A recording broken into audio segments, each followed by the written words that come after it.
बालिका शिक्षा पर आधारित है एकांकी जो आपको जागरूक करेगा। आप शांति का परिचय दीजिए।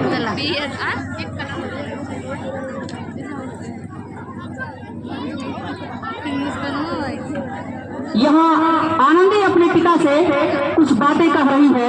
देखिए क्या कह रही है आनंदी अपने पिता से। पर बापू, इसमें मेरी क्या गलती है?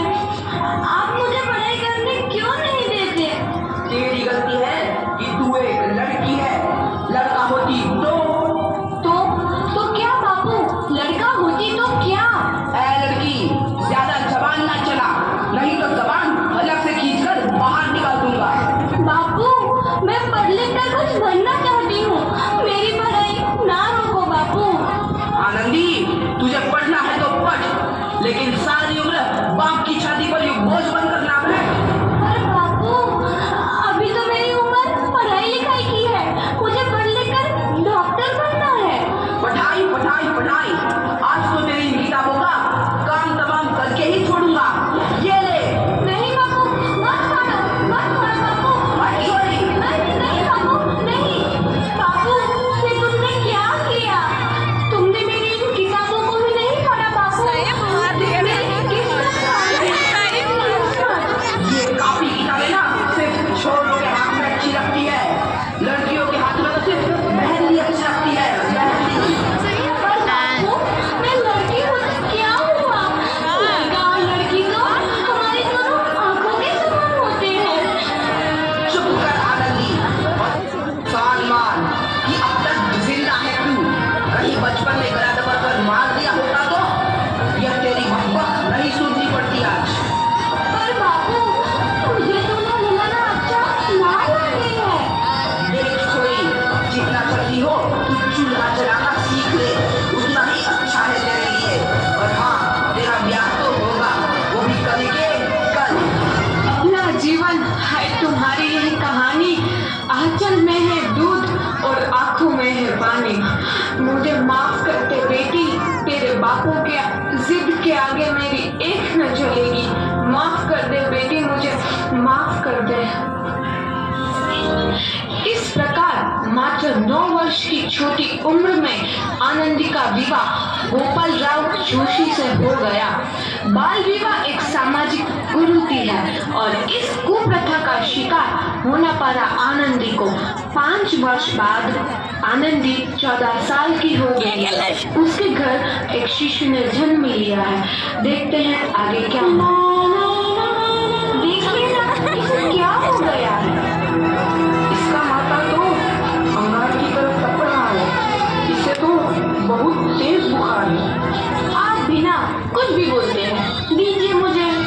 माधव, जल्दी से बेटी को बुला के लाओ। जी, अभी बुला के लाता। ये तुम क्या कर रही हो आनंदी? भगवान की विभूति लगा रही हूँ। बस करो आनंदी, ये सब अंधविश्वास है। अरे आप यकीन तो कीजिए, भगवान की कृपा से इसका माथा ठंडा हो रहा है और बुखार भी उतर गया है ना बाबू? देखिए, दीजिए मुझे। उठो बाबू, आंखें खोलो, तुम्हें तुम्हारी माँ बुला रही है। आंखें खोलो, देखिए ना इसे क्या हो गया है। आंखें भी नहीं खोल रहा। आंखें खोलो बेटा। आप चुप क्यों है? आंखें खोलो बेटा, आंखें खोलो। आनंदी, हमारा बेटा कभी आंखें नहीं खोलेगा। नहीं, ऐसा नहीं हो सकता। मेरे बेटे को मुझसे कोई नहीं छीन सकता, कोई नहीं छीन सकता। पागल मत बनो आनंदी। माधव,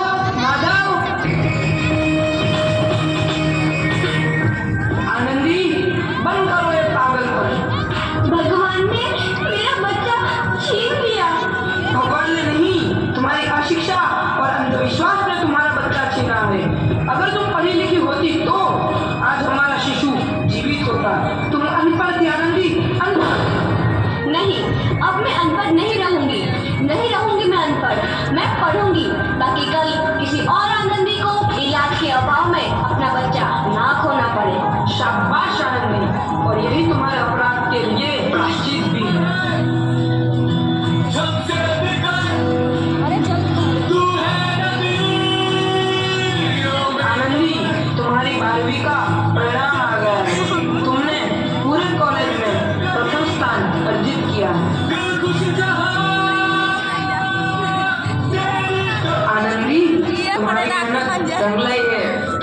शिक्षावृत्ति मिली है।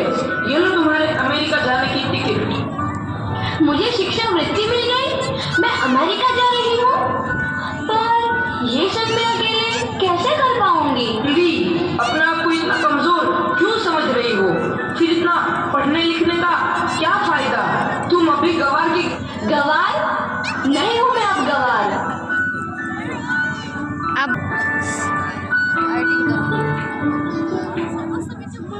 तो इस प्रकार 7 अप्रैल 1883 को आनंदी अमेरिका के पेंसिल्वेनिया के लिए रवाना हुई और 3 साल बाद उन्होंने डॉक्टर ऑफ मेडिसिन की उपाधि प्राप्त कर ली। इधर आनंदी के पिता की तबीयत बहुत खराब है। आगे क्या होता है देखते हैं। लगता है अब मेरे जाने का समय आ चुका है। अब मैं नहीं बचूंगा।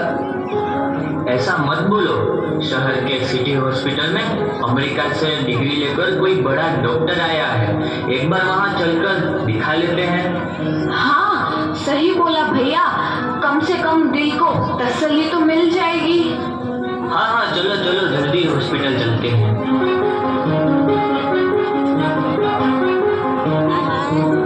इस मरीज की हालत तो बहुत ही खराब है। कोई चमत्कार ही इसे बचा सकता है।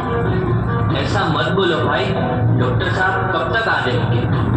लो आ गई डॉक्टर मैडम। डॉक्टर मैडम, जल्दी देखिए, मरीज की हालत बहुत ही खराब है।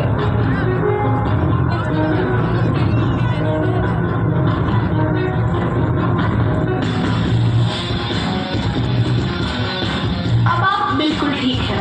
मौत के मुंह से आपको बचाया है डॉक्टर मैडम ने। डॉक्टर साहब ने मुझे बचा लिया। मुझे मिलना है डॉक्टर साहब से। डॉक्टर साहब नहीं, डॉक्टर मैडम बोलो। डॉक्टर मैडम, उन्होंने ही तुम्हें जीवन दान दिया है। लो आ गई डॉक्टर मैडम, मिल लो उनसे। डॉक्टर मैडम, आपका बहुत बहुत धन्यवाद। आपने मेरी जान बचाई। इसके बदले में मैं गरीब भला आपको क्या दे सकता हूँ? वचन चाहिए मुझे कि कभी ये नहीं कहोगे कि लड़कियां कुछ नहीं कर सकती। वचन? ये कैसा वचन? अरे श्यामलाल, तुमने पहचाना नहीं? तुम्हारी बेटी आनंदी। आनंदी? मेरी बेटी आनंदी? डॉक्टर? हाँ बापू, वही आनंदी जिसके लिए बचपन में तूने चूल्हा और दुल्हा के अलावा कुछ नहीं सोचा था। आनंदी, आनंदी मेरी बेटी, मुझे माफ कर दे। मैं तेरा गुनहगार हूँ बेटी। नहीं बापू, वही आनंदी जिसके हाथ पीले करके तुम उसकी सारी जिंदगी काला कर देना चाहते थे। माफ कर दे मुझे मेरी बच्ची, माफ कर दे। मैं तेरा अपराधी हूँ मेरी बच्ची, माफ कर दे। नहीं बापू, मैंने तो तेरा एहसान चुकाया है। याद है ना अपना एहसान जो बचपन में तुमने मुझ पर किया था? ताने सुना कर जीते जी मार डाला था मुझको। अब बोल, और किस को मारेगा? आनंदी बेटी, मुझे माफ कर दे मेरी बच्ची। मैं तेरा गुनहगार हूँ। बापू, आपने ही तो बोला था किताबें सिर्फ बेटों के हाथ में अच्छी लगती है, बेटियों के हाथ में तो सिर्फ मेहंदी। बेटों और बेटियों में फर्क करना तो आंखों में फर्क करने समान है। एक का पढ़ना और दूसरे का ना पढ़ना सामाजिक अंधकार है बापू, सामाजिक अंधकार। उपकार मांगता हूँ मैं तुझ जैसी बेटी का। इससे सारी उम्र मुझसे कुछ ना मांगा तो सिर्फ बराबरी का दर्जा। वरना सच तो यह है कि मैं तेरी माटी में लायक भी ना हूँ। और जैसा तू तेरी बराबरी कर सके उसके मैं लायक भी ना हूँ मेरी बेटी, मैं लायक भी ना हूँ। अपने बापू को क्या माफ नहीं करोगी आनंदी? माफ कर दो आनंदी, माफ कर दो। सुबह का भूला यदि शाम को घर लौट आए तो उसे भूला नहीं कहते। बापू, तो इस प्रकार आनंदीबाई जोशी ने अपनी मेहनत और अटूट इरादे से न केवल भारत की पहली महिला डॉक्टर बनी, बल्कि आगे चल के उन लड़कियों के लिए सुनहरा रास्ता दिखा गई जो जीवन में कुछ करना चाहती थी।